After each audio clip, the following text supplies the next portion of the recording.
Been playing that new. Andy is coming later. I don't know if he's gonna make it for. Nah, he ain't. What's this called? Round tables.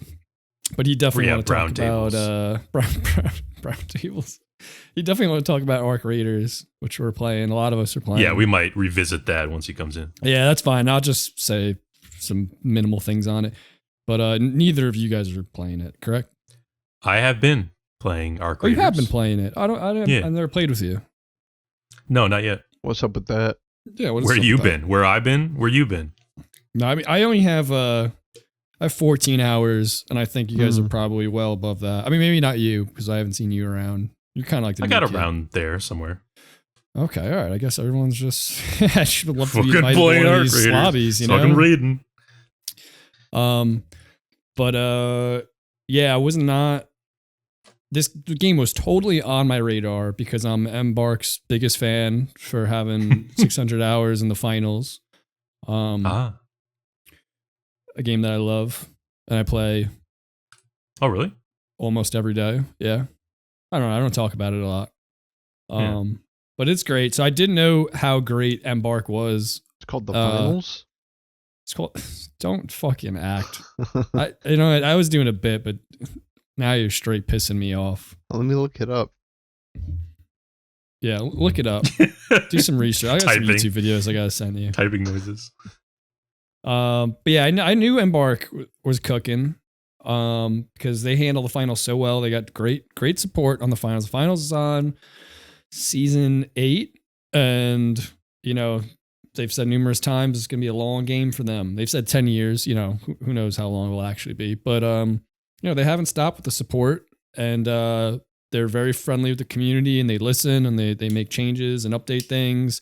They do a good job fostering the community. When the community's not bitching about every single little fucking thing, which they do, it is pretty cool looking in the subreddit. And aside from those posts, there's just like, I don't know, people making like fan art and fucking 3D printing shit and stuff, and visiting the Embark offices. Fun. Yeah, it's cool. You don't see that with like, I don't know, a game like in the same space, like a Battlefield, or not that people aren't raving about that game as well, but like you don't see that same kind of community aspect with like a Call of Duty or something like that.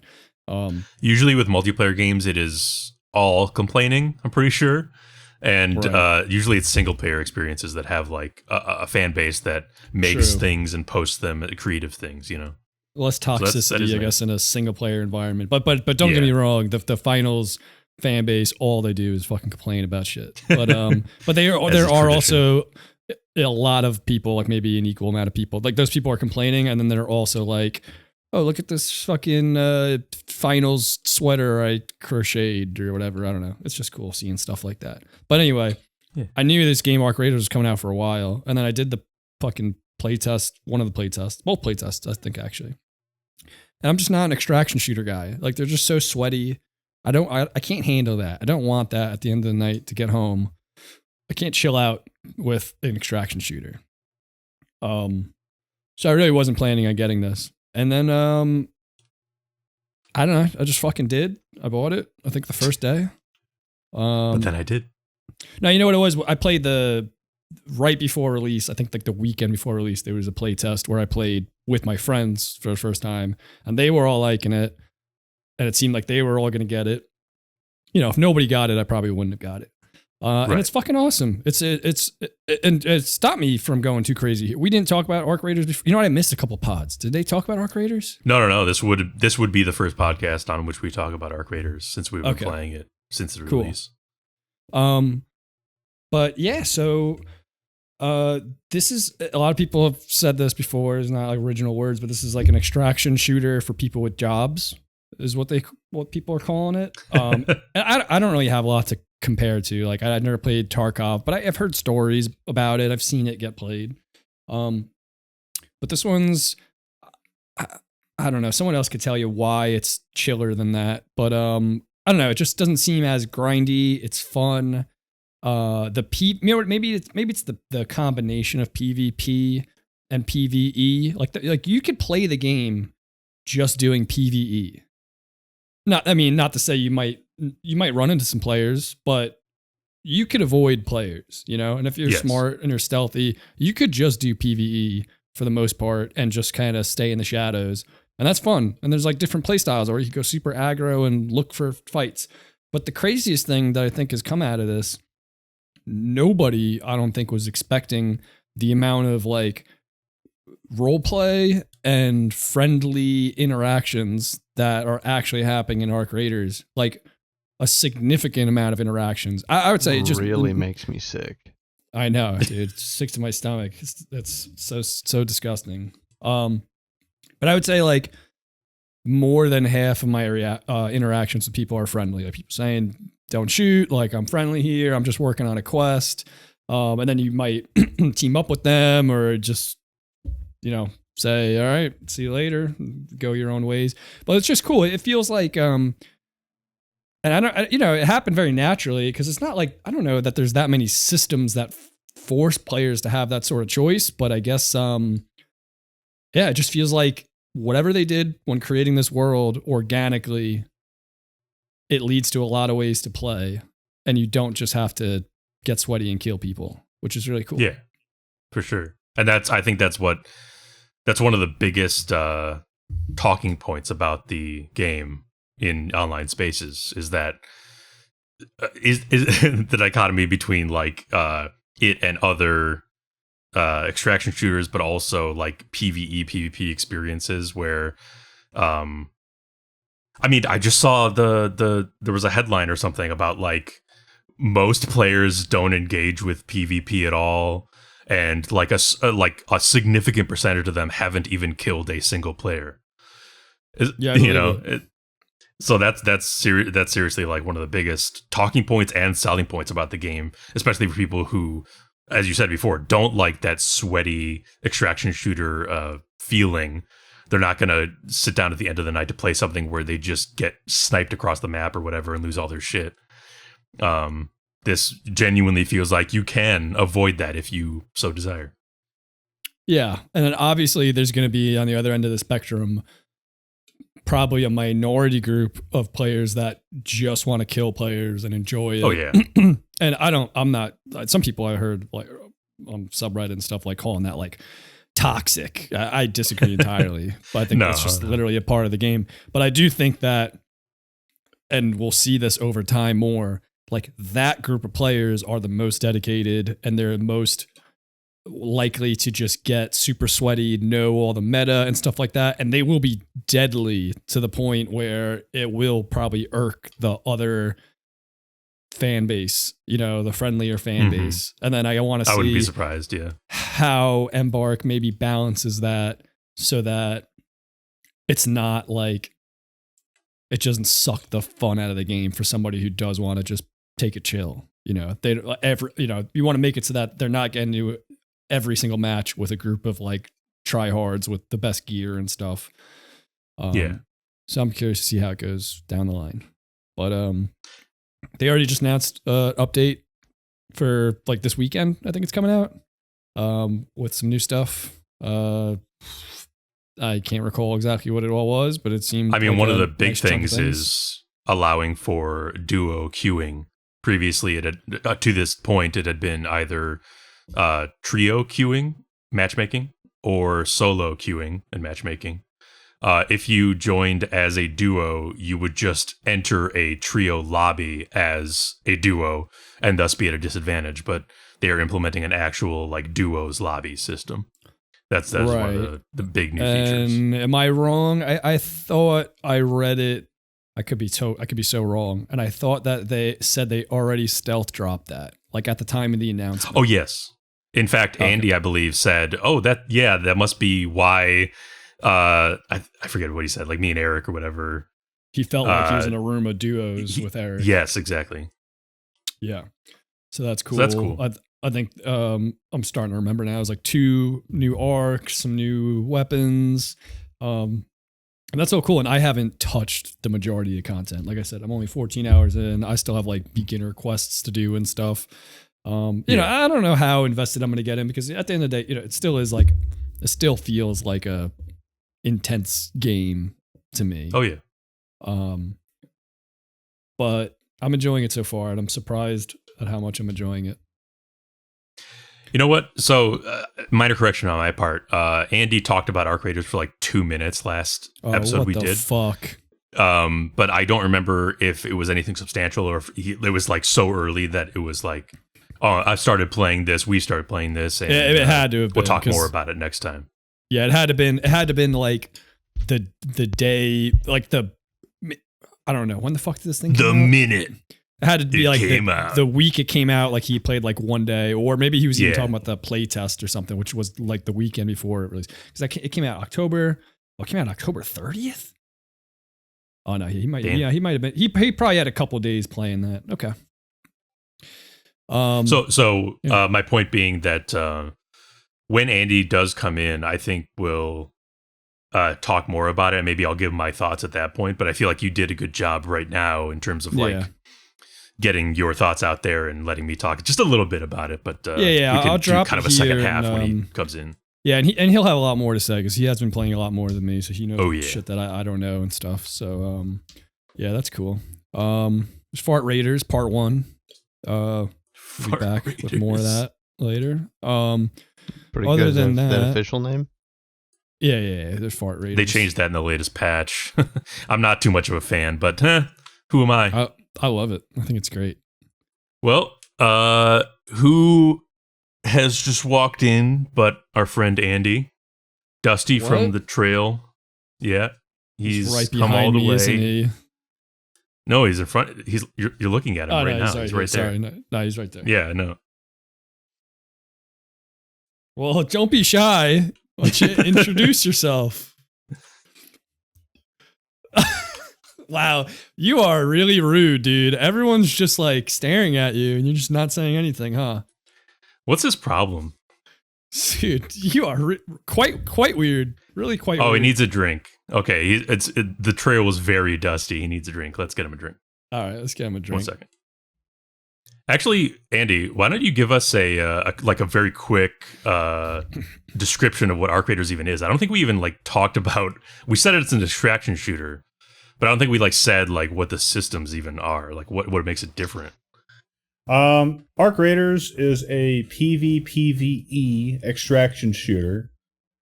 You've heard of these. Escape from Tarkov. We've talked about Dark and Darker quite a bit. I think I even talked about a free-to-play Tarkov knockoff.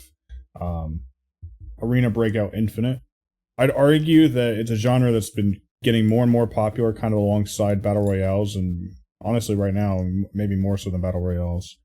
As a kind of multiplayer shooter game where you do more than just search and destroy or team deathmatch. The whole pitch to it is that each round you stake your risk in the round for the promise of better loot, maybe completing some quests, more experience, but you get to choose the loadout that you go in with guns and weapons and hailing items that you find by your craft. And if you lose, you lose it all.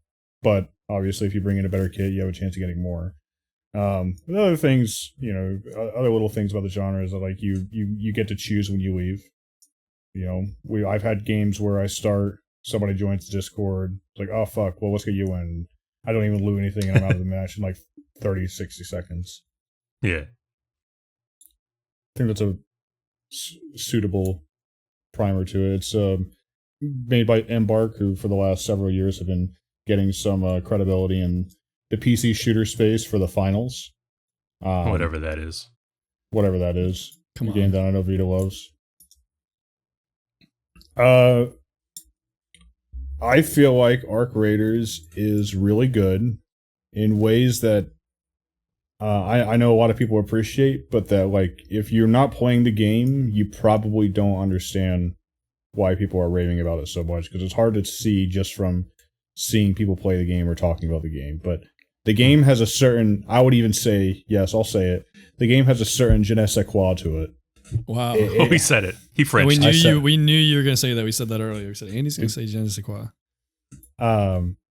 Teamwork, proximity, voice, actually difficult NMAI, the crafting system is good, looting, extraction, all of it feels like it's like learned the lessons of the last 20 some years of modern shooter games to synthesize it to this new experience where you have things like Vito was kind of hinting at, that you have diverse player interactions, where I would argue that probably at least half, if not more than my interactions with the players are friendly in nature. And that's not accidental.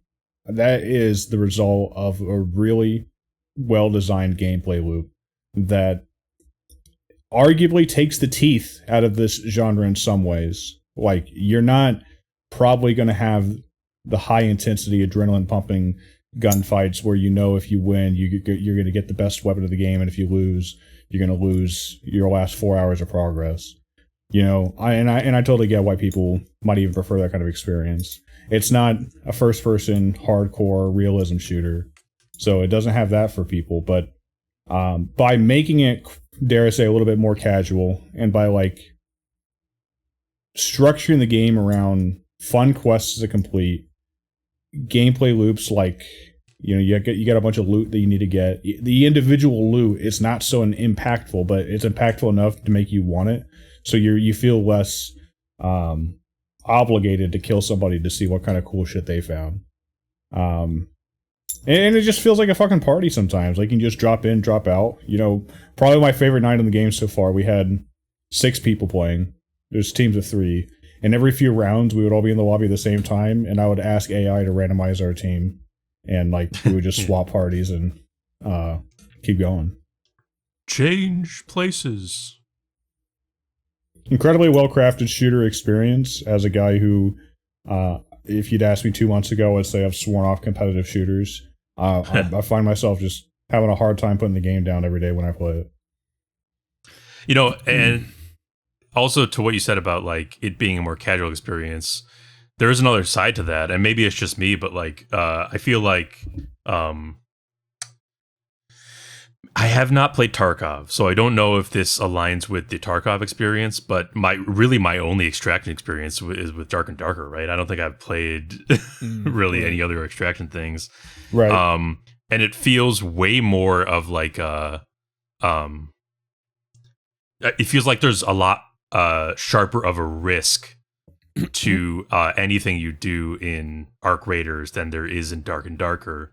It feels like I genuinely can kind of turn my brain off in Dark and Darker to an extent, whereas maybe more like Tarkov, because of the shooting aspect, maybe Arc Raiders feels like a bad decision can get you killed pretty quickly, either by getting swarmed by Arcs, the robots, or getting seen by a player or whatever.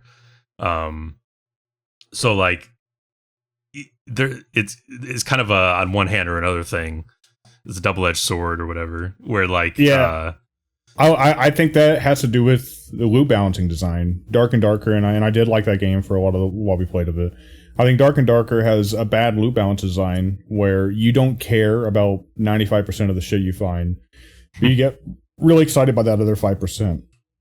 So like honestly, you normally have a pretty shitty kit, and you die, whatever. Okay, I'll just go in with another shitty kit. Arc Raiders, again, it doesn't have maybe as epic loot on the regular that you might find in Dark and Darker, but it's got good enough loot where you care enough about it. You found those gears you need for your next workbench upgrade. You don't want to lose them, but if you do lose them, it's like, okay, well, I'll probably find them in a couple rounds. Yeah, again, I feel like I'm at a disadvantage not having played Tarkov and not knowing what's similar, but like a lot more focus on getting getting materials to make very incremental upgrades, instead of like just finding an epic gun in a box or whatever, which is, it's very rare that you actually find an entire gun in your looting. And you know what, on that, I'll just say that like, and that shit might sound lame to people that like you're just looting for incremental upgrades to your workbenches and stuff, but here's the weird poison about it. I do this knowing I'm not ultimately going to care about the weapon upgrade or the bench or whatever. It's just, I'm not a crafting guy. I honestly barely care, but I care enough to go out and do it. And I transparently, I have no suspension of disbelief. I transparently see it as just a flashy excuse to play the game. And even though I see it, it completely works on me. Like I go in knowing that it's futile and in a sense to care about upgrading my gear progression and stuff. The upgrades are so incremental, as you say, but it's an excuse to keep going up there, you know?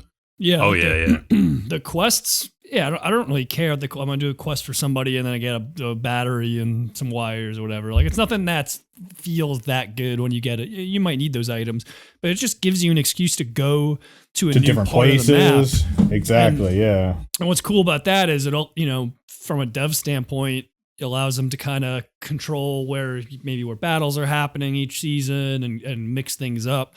I think that's pretty cool. And normally the kind of quests in these games are like, "Hey, Raider, get me 5 spark plugs." And I'm just, and a spark plug might be something you get like once every couple. Maybe you get 2 in a raid if you're lucky. So they're like incremental quests that you're meant to complete over the course of several raids. Versus Arc Raiders, where it's, you have actual quest objectives to do. A lot of times it's just go there and get the thing, but sometimes it's like, go there, adjust that, then go there and do that. You know what I mean? Like it's more involved, even if they are ultimately pretty basic. Right. And the quests are finite, I believe, right? Like eventually they run out. They are, but I think that's generated. Yeah. Well, they are, but I think that's also part of the live service thing. Is that's a thing they'll probably continue throwing on to keep the game fresh.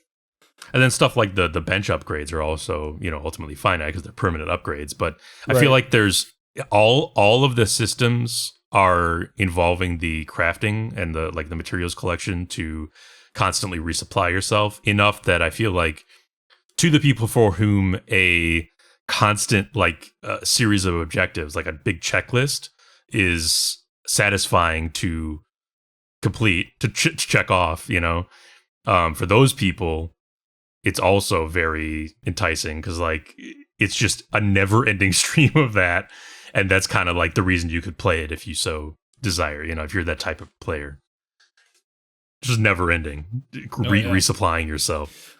Yeah, I've heard some people saying like, "Oh, the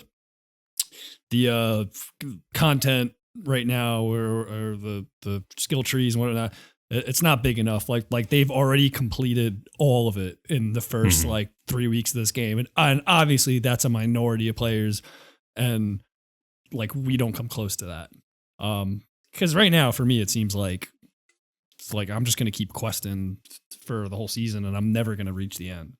But with the pace that I'm doing things at, just perfect for me.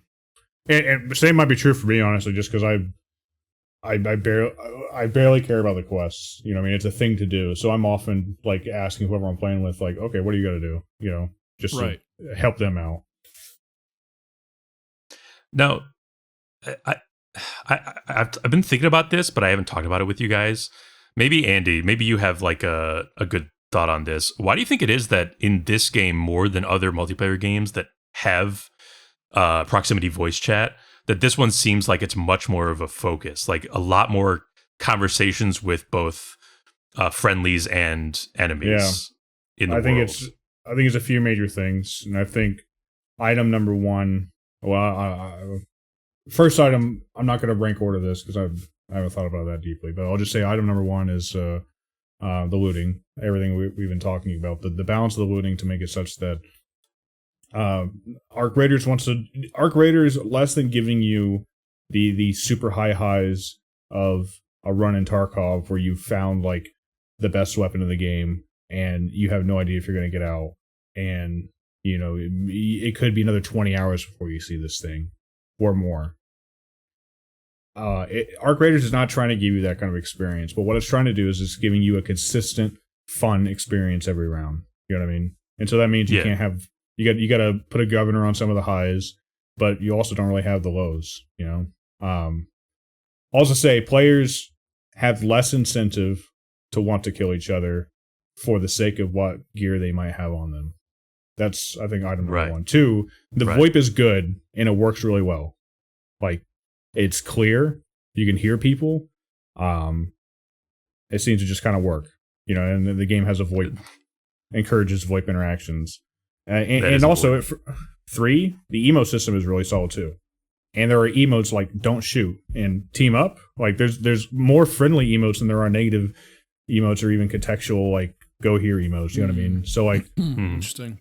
It's encouraged there. 4, the arcs are challenging. The PvE in this game is nothing to scoff at. Dark and Darker, aside from like going after specific boss type enemies, Flask, I think it's fair to say that me and you could pretty reliably clear a map in Dark and Darker every time if there were no players around. You know what I mean? Like, yes, yeah. The PvE was solved.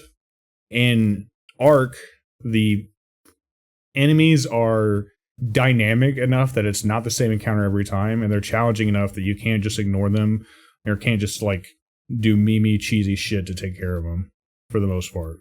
So you have a common enemy with the other players. And it's also just another opportunity to showcase that you're trying to be friendly. You see somebody getting shot by a couple wasps, you shoot the wasp down for them. I mean, it's happened to us too, where people are shooting our wasps, and then we're like, oh, these guys are friendly, they're helping us kill the arc. And so like even without having talked to them, we understand the score, you know? Actually, that reminds me, Vito was talking about something earlier where like he was saying how eventually the sweaties, who are usually the PvPers, will probably eventually get to the point where they're like they're the dedicated base of players who are there for the long haul, and they'll know everything about the game, as they always do, and it'll probably be a bit of a different landscape in the future of this game a couple years down the line. It very well could be, yeah. I mean, one thing that helps is that there's this big expedition thing that every 60 days, players have a chance to wipe their character for rewards. So players are always going to be, you know, if you're playing the game that much, you're probably going to be wiping and resetting every season or whatever it is. So hopefully that results in maybe there's like a boom and bust type thing where like towards the end of a expedition window, yeah, it's pretty crazy, but then it resets and you get that kind of more friendly experience again.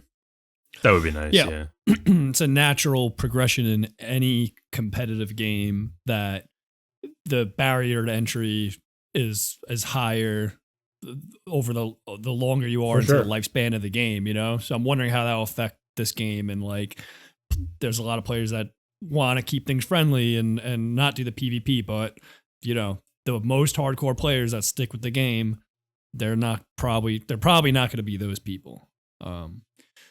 So I was telling Flash, I'm curious what Embark might do to keep the balance the way it is right now. Well, I think another thing is the quests. You know what I mean? The quests force.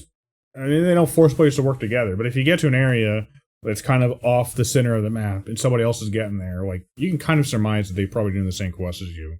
And like at the end of the day, what? Like you're gonna kill the guy who's doing his quest just for fun, maybe, but I think the fact that you have a mutual goal that feels more important than killing each other to your run right there also encourages the player interaction. And so like Embark might just add more quests along those lines, or even more like big boss arcs, you know, like well, that's what I was going to get into. We have the Queen right now, and then they're adding a big boss arc, the Matriarch, and it's up there.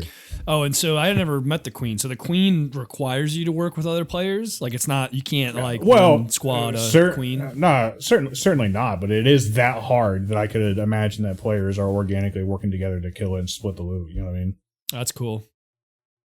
So you guys have not engaged with the field bosses, so to speak, at all to date? Well, because I've keep hearing about them.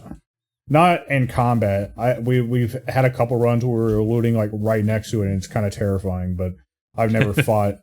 I've fought most of the Ark now, but not the Queen.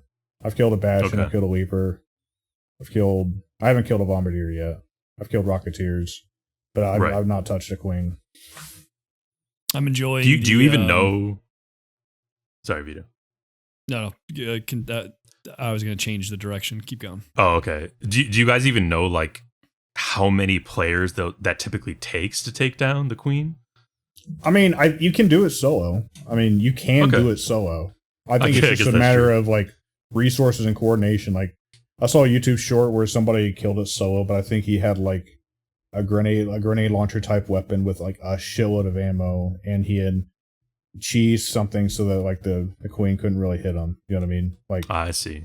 Dude, I just saw the craziest video, and it was like, dude, he had a grappling hook, which I haven't even seen in the game, and he grapples onto. That's kind of what I was talking about. Yeah, it's probably the same video. Oh, is this a video? Yeah, he grapples on top of a hornet or wasp, and is just riding it. And oh yeah, no, you think you're right. It was a Rocketeer, because then I think what he did is he made the queen aggro the Rocketeer, so then the Rocketeer shooting at it, and then he's tossing grenades in the top. It was a fucking action movie, and I would never think to try that, and it was insane. God, crazy clips I'm seeing. The grappling hook is so precious too. Like, you got to wonder how many runs he had of that before he. I mean, he's probably an end-level player who can just craft it. But the grappling hook is a yellow item. I've never seen. I mean, I've seen one once, but I sold it, frankly. You didn't know what you had. I knew what I had, but I needed storage space. Yeah, I'm enjoying seeing all the clips of people like role playing and stuff. One thing I think would be cool, and maybe this is unnecessary, but I feel like some sort of like trader role, and I think maybe the way you could do that. It would be an augment maybe that has like extra safe pockets or something. So you go into the map and you try to you're like a roaming trader. So you're bringing stuff in from your inventory and it's safe. There's there's no incentives to kill you because all those things would be like in extra safe pockets or something. And maybe you have like a debuff too, like you can only bring one gun in or something like that. I don't know, but I want to see how they could add like. That would be. I think the way you would do it is, I don't know. It's clumsy. You could totally trade with players right now, but it's got to be like an organic thing. You have something in your inventory, you could drop it for them. You'd want to like have a feature where you could like flash your trench coat and show somebody what you got in your safe pocket. Oh yeah, that could be fun. Something like that. But yeah, I want them to add more ways to interact with people. I wouldn't be surprised if they did. You know. Much to what you were saying, it is a natural problem over time of like the community changing, and you know, I think they're in a really good place now, and they have the incentive to try to steer it into place. And how well it's been executed so far gives me a lot of confidence that they know what they're doing. I appreciated the interview I read before the game even came out. You guys probably read it too, where we might have even talked about it on the pod. I've talked about this before. But the guy was like, well, you know, Arc Raiders just showed off 4 or 5 years ago for the first time at like the Game Awards or something like that, and it looked dope. People were excited to play it, and the guy was like, honestly, you know, if I was playing the game that we showed, I would love that game. But we did the math, and the state of the game in 2021 was such that, according to them, you only had the type of encounter that they wanted players to have like every 50 encounters. Or something like that. So like it was just barely happening, and most of the time the game just wasn't all that fun. So they put it back in the oven and spent the last 4 or 5 years cooking what we have now. You know, I haven't seen anybody suggest that like the game is like accidentally this good, or like, right. Like, oh, for some reason Arc Raiders has a friendly player base. It's like just you know, it's not just the people who decided to play this game. I really do think it's like down to the core gameplay design. That's really smart and well executed. That it's just a different kind of multiplayer game almost. You know what I mean? Like it's not a. I don't want to oversell. You're going to be fighting people, and you could totally be a PvP rat if you want to be. The game lets you do that, and there's nothing wrong with that. But like, if you're into the more like the idea that this game is not just a shoot 'em up, kill everybody game, but it has emergent community interactions, then. I guess somewhat like an MMO, then like I don't know exactly where it's going with that, but just throwing it out there that like I think all of this is baked in, and it's giving me a lot of confidence in the devs. I'm excited to see what they do with the game in the coming months. They got another really good game too. You know, never heard of it. Don't care about it. I said it earlier. And to touch on something you said too, it shocks me that this game is as good as it is and polished and has so many features out the gate after it being completely remade. That's usually not a good story for a game. And I was very skeptical of this game. So it's like, it's not a good story if you hear a game got completely changed from its original E3 trailer or whatever the fuck. Yeah, but it's a small enough dev, and it's not like they've been wanting to eat. You know what I mean? They've had the finals out there that's kept them a steady supply of income, I'm sure. They've been fighting for their lives with the finals. Now they got money. Now I fucking hope to God it's over, brother. It's good for the finals, or it could be the opposite. Nexon could be like, hey, cut the team and funnel it all into Arc Raiders. What do you think? Genuinely, I like the finals more than Arc Raiders. They're not anywhere near the same game, but I just enjoy one more than the other. What do you think the last 3 months player peak on the finals has been? It stays, like most players playing the game at one time. Well, when the season comes out, it goes up to like 24,000, and then I think it kind of meanders down to like 15, 16,000 for like the rest of the season. And I'm sure when Arc Raiders, and me too, when Arc Raiders came out, I haven't played the finals for like a full week. So, yeah, I mean, the time right now, I don't really care about, but yeah, I mean, your numbers were pretty much right on the money. The last 6 months, the highest player count was 32K. I'm sure when his season dropped. Arc Raiders, just like yesterday, the day before, or probably over the weekend, hit an all-time player peak of 460,000. Insane. And the finals, there are currently. Oh, sorry, this data is not. Last night there were 267,000 players online. Yeah, and those numbers are definitely going to drop. It's a new game, but that's really for sure. high. But I mean, right out the gate, the game has almost doubled the finals player count. And it's a premium game. It's $40. You know what I mean? Like I think that I hope they continue supporting the finals for guys like you, but the money is 100% towards Arc Raiders now. 1,000%. Yeah, I don't get. I mean, I think the finals is still one of the most unique, best. Maybe it's just hard to look at. Everyone thinks it's some generic game, but really, the care that they're putting into Arc Raiders, I know this. It's not a surprise to me. They do the same thing in the finals. They're a great dev team for the finals. I hope good things are happening for the finals. Peter, I think you can sleep securely knowing that these numbers aren't reflecting the Chinese market, and the game just got released and fully released in China. The Channels. That's what I'm saying. Dude. The Channels is out now, so it's probably doing a little bit better. Hopefully, the Channels would do good.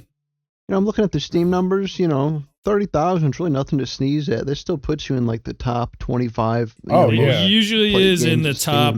And it's actually in it's usually in the top 10 like selling things because of the DLCs and so there are whales buying the cosmetics and stuff. Yeah, don't get me wrong. The finals exist. I could, yeah. The finals definitely got a really good player count. Games. It's an okay player count. It's not a great player count. I think most multiplayer games would kill to have more than 10,000 players. I think it's pretty good when you compare it Thursday night. Or unless you compare it to like free to play stuff. I guess I'm comparing it too high. Yeah, maybe I'm comparing it to like the Call of Duty and things like that. Well, not even though. But if you look at Call of Duty right now, only has 43,000. You know what I mean? Like, wow, so that's not even that bad. That's pretty close. So obviously, something like Counter-Strike 2 and like I said, Dota, both free to play games. Those are touching millions. Yeah, what I mean? It's all bots. Well, yeah, maybe that too, but it's only real players in the finals. The finals and also don't get it twisted. Like the fact that like the fucking player count is 12,000. Yeah, that's a number, but like that's the 12,000 people playing the game right this second. You do the math over like how many people are playing the game like a couple times a week or maybe once a week. It's probably in the hundreds of thousands to like 500,000 range. You know what I mean? You guys are just trying to make me feel better. Thanks, guys. I appreciate it. But conversely, Arc Raiders has probably got like 10 million plus players. Like it's crazy. What Vito doesn't know is that it's going to hurt that much more when they destroy the finals because he'll have hope. The finals is like a shitty free to play game that like almost nobody cares about. So like how hard could it be? Free to play, is it? How hard could it be to support? Like how hard could it be for them to just add like a new stupid skin for idiots every 2 months and like they'll throw out $100 for it or something. The pigs will take whatever they get. Yeah. My bad. I forgot to mention that it is free to play as well, John. Wow. Yeah, you didn't say that part. It does kind of. I mean, now you got to compare it to the millies and. No, yeah, the other free to play one. We've been talking about Arc Raiders forever, and I could continue talking about it. As the finals note on Arc Raiders, I just wanted to say it would be cool sometime in the future to see like a documentary, like maybe no clip kind of thing about how like what process they went through to get to this point over those years you were talking about, Andy. Like especially what they like forewent, that the things that they removed from the experience to make it what it is, rather than the stuff they chose, stuff they chose to put and they really stuck with their gut, not to belong this point, but like people on the subreddit, I remember they were upset when this thing went from PvE to PvPvE. Like they did not want that, and they were loud about it, and they stuck with their gut. Yeah, I like when developers stick to their guns. I think they stick with their gut because it's like what the dev said in that interview. Like, yeah, I would play the game we showed too, but what we showed just wasn't what the game really was. And like, trust me, you don't really want to play this. It was kind of like what what I mean. So I think, and not to downplay it, but like putting myself in their shoes, it's like, yeah, man, I was there, but trust me, you know what I mean. It's easier to hold true to your vision in that case. Mm-hmm. And even still today, there's people posting on the subreddit asking for a PvE mode, and I won't belabor the point, but just completely not understanding how the game is made. Like that would ruin what it was for. Have a PvE dedicated mode. I'm willing to bet that like the thing they wanted was the organic player team up to do stuff together, and they didn't get the balance right 4 years ago or so, or something like that. And that's what they meant by it happened like once every 50 encounters instead of once every other game or something like that. You know what I mean? Yeah. Maybe someone needs to make the extraction shooter-esque MMO experience where it's just like looking for group. It's just like you're in a party and you're just pure allies, and it's purely PvE. I don't even know if that would be good. I feel like that exists. Is that not what the Division is? Or is the Division PvP? Or Destiny, maybe? No, I think you're right. I think the Division... I don't think is there PvP in the Division? I don't think so. Destiny 2. Destiny 2. I think both those games are actually, literally that. Well, Destiny 2 had like its own like separate PvP mode, I think. Right. Okay. So maybe that is Destiny. Yeah, the main mode is PvE, yeah. Just someone who's not Bungie needs to make one that's not Destiny. Yeah, because Bungie's coming out with their version of this shit too. Hey, I'm sure Destiny 2 is not actually bad for the record, but the 2 or 3 times I tried to play it, I will say, not to get on Destiny 2, but the player onboarding experience was so awful, I didn't last more than an hour. I think that's fair. Sounds great. I don't think anyone... I think the way they've handled the entire, like, Destiny 2... Anyway, yeah. Yeah.